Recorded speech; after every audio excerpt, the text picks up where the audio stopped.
If you want to hide your Reddit account from Google search, then here's what you're going to do.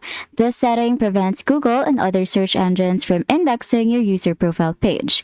First step is you're going to go to your user settings. So from your Reddit home, you're going to head over to the right side corner of your screen, and then you're going to click your icon right here.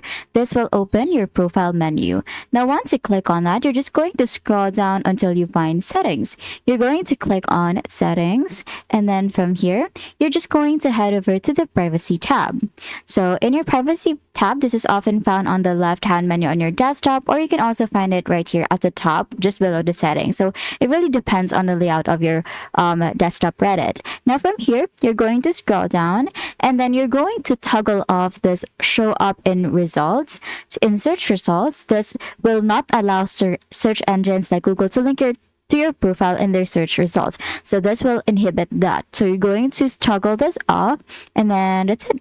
That is how you're going to hide your Reddit account from Google search. If this video helped you, please don't forget to like the video and subscribe to the channel for more videos like this. Thank you for watching, and I will see you in the next video.